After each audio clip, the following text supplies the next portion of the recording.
All right. So today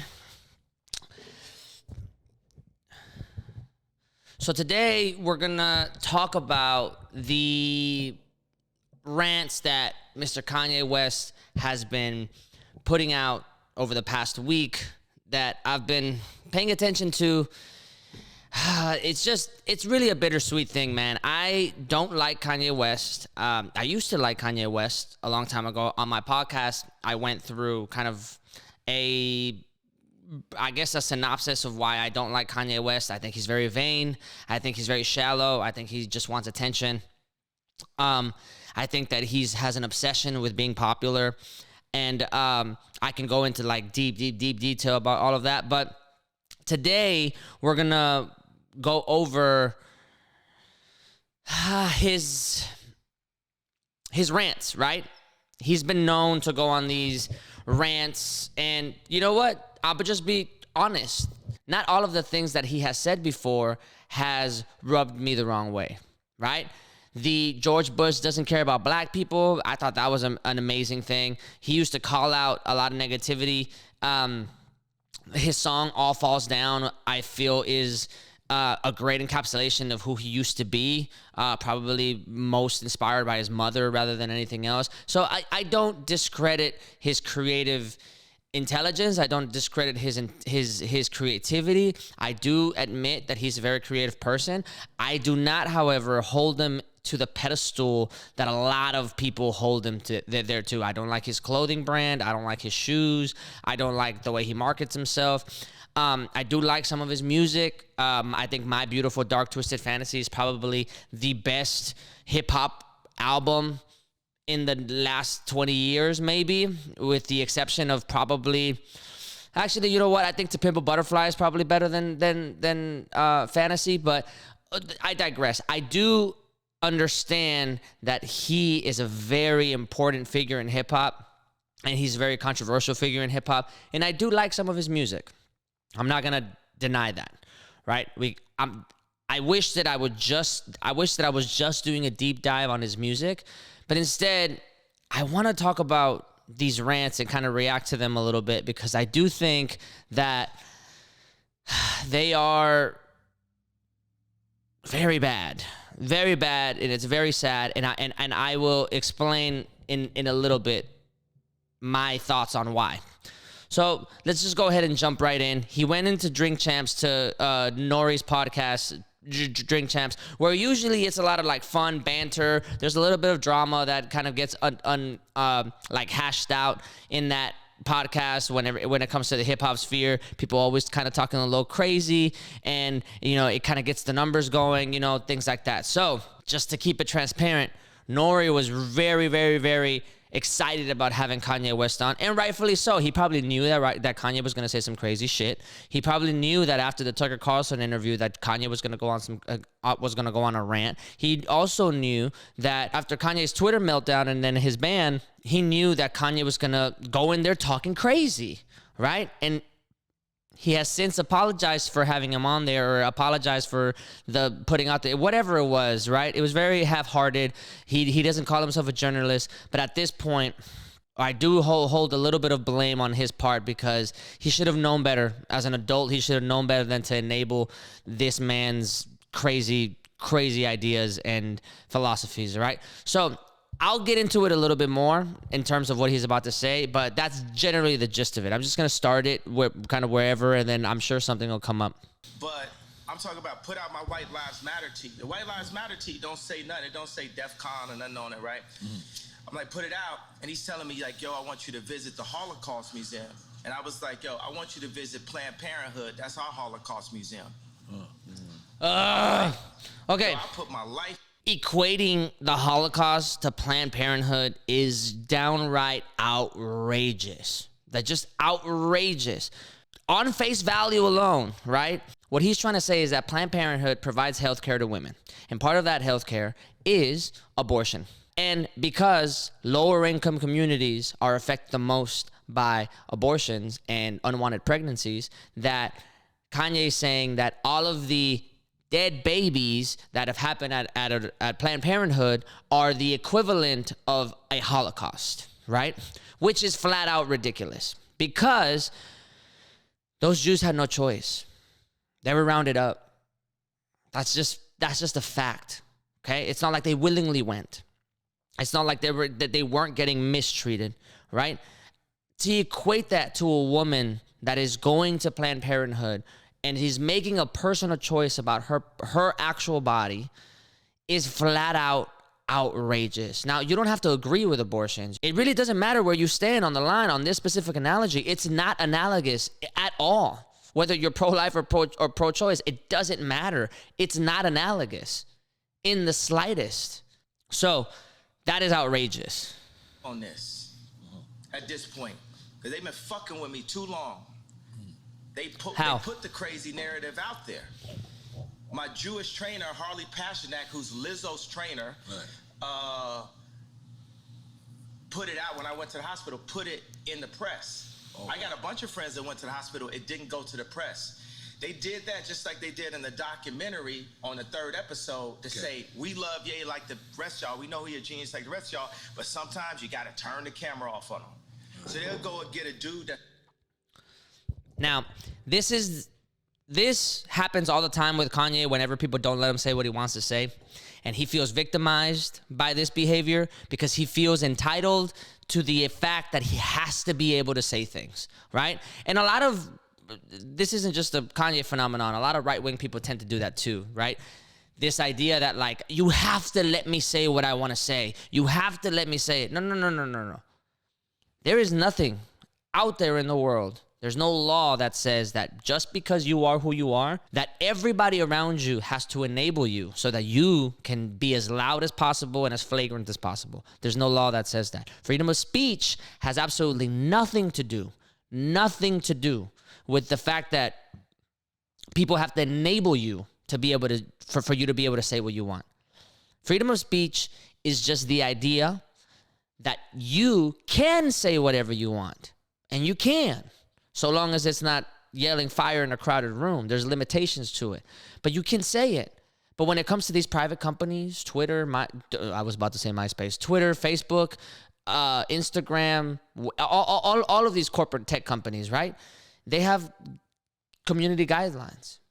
They have terms and restrictions. And if they feel like getting you the fuck out of there, they're going to get you the fuck out of there. That's just the way that it is. Freedom of speech is not in any way, shape, or form a law that mandates these tech companies to let you have a platform. That's just not the way that it works. You can still say it. He can still say all of this shit in his own house. Nobody's going to come in and get him the fuck out of here. Cops aren't going to bust in the door and tell him to get out. That's not going to happen. He has enough money that he can make a website. He can record all the videos that he wants. He can upload them to this website, and he can generate traffic, and people can go and watch him. He doesn't need any of these other outlets. So the idea that he's getting censored or that he's getting pushback, that where people are silencing him. Ain't nobody silencing Kanye. We just don't want to hear from it. He's just a fucking idiot. And that's the fact. He's an idiot. And I'll explain why in a little bit. Supposed to be my friend that's been taping me the whole time and buy this nigga out for $30 million. I thought you co-signed that. I ain't co-signing, but you get used to that. Paparazzi taking a picture of you, you ain't getting no money off it. Right. You just get used to getting screwed by the Jewish media. And I'm saying Jewish media. Y'all poked the bear too fucking long. When I wore the White Lives Matter. Jewish media. Oh man. The Jewish stereotypes are that they're very good with money, that they own banks, that they own everything, that they're all this ridiculousness, right? Jewish people have been the most persecuted religious group in history. Right now, currently, there's only like 15 million Jews in the world. 15 million. As opposed to Christians, I think it's like 2-point-something billion. Muslims, I think it's like 1.6 billion, something like that, right? 15 million Jews. Right? Not only that, because they've been the most persecuted group in history, religious group in history, they have always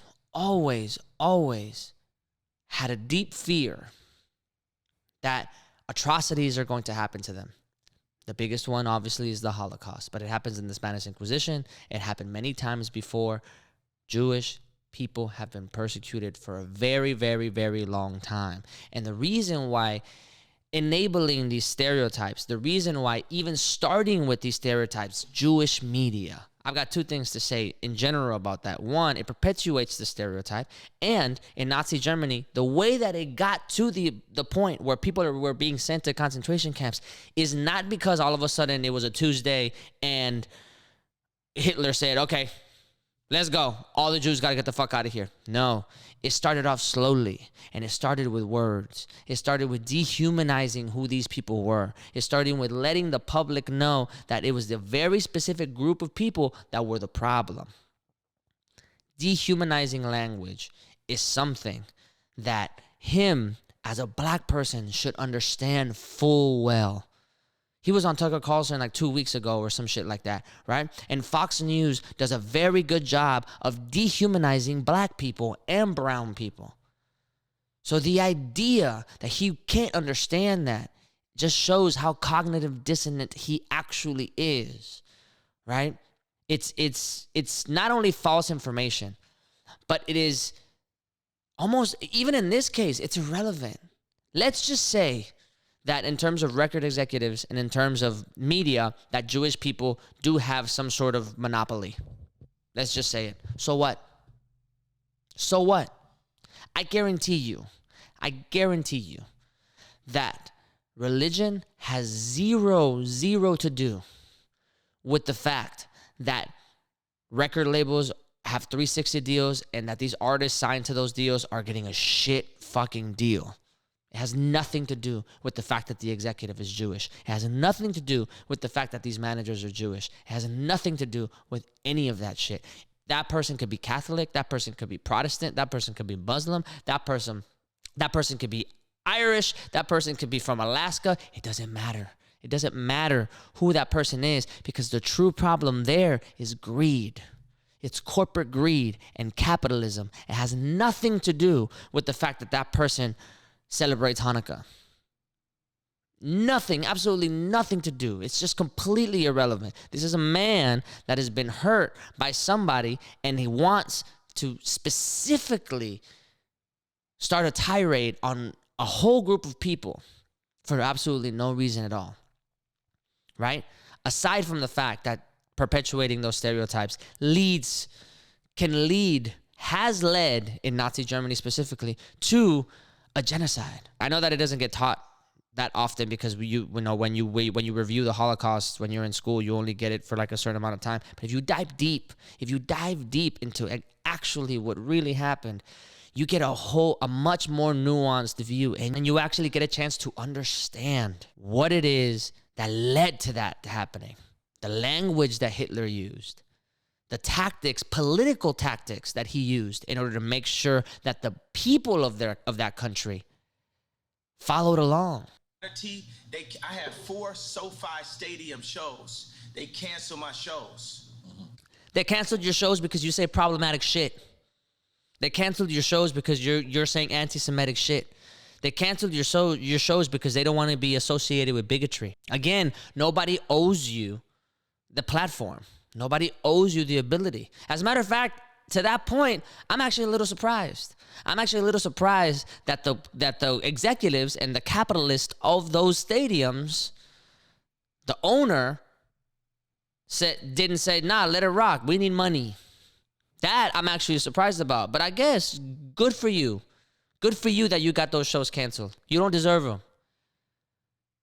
Because when you talk like this and you don't understand the ramifications of it, despite the fact that that people like Fox News and the right has been dehumanizing black bodies for so long, is not only distasteful, but it's disrespectful to your own people.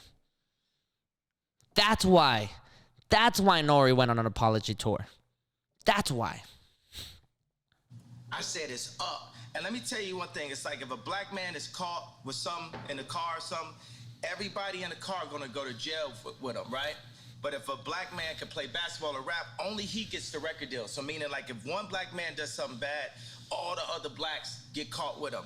If one black man does something good, and if one white guy gets caught in a car with a whole bunch of cocaine and it's a whole bunch of white guys in the car, they all go into jail too. I don't understand the point. That's just the law. Nobody else gets nothing with them. It's a reverse for the Jewish people, right? If a Jewish person, I'm gonna fast forward some stuff. His own deal. He started telling me how Clive Davis changed his life. And I talked to him for 6 minutes. He said, well, usually we talk back and forth. I said, Larry, this is my life, though. I'm letting you know so you can let everybody know what it is. What it is at this point. You know what I'm saying? It's like, I'm not afraid. I'm not afraid of y'all no more. And we don't have to be afraid. I understand that they got us so paid off every which way, they cutting down. And my whole point just off the tweet, the fact that, what does that even mean, what I said? And the fact that I got taken off proves my point. Jamie Lee Curtis went on TV and said, I hope they take his children away from him. Wow. I hope they take his children away from him. Everybody they put out, Triple X, Tupac, that's what Larry was saying. Right. My response was, well, I guess I'm next then. Right. Because it's no backing down at this point. I talked to Cube because Cube been labeled an anti-Semite. First of all, we are Semite. We Jew. So I can't be anti-Semite. Right. First of all, I need my 4 stadiums. That's a reference to like black Israelites and the 12 tribes of Judah and all this stuff. I'm not a religious person, so all of that stuff means jack shit to me. But that line of thinking, that black Israelite shit, has been known to be incredibly problematic because of its hateful speech, because of their, quite frankly, pretty radical views on race, white people in general, just period. It's been extremely problematic stuff, which means that Kanye's just been on like a YouTube rabbit hole on this stuff, and all he's doing is regurgitating information.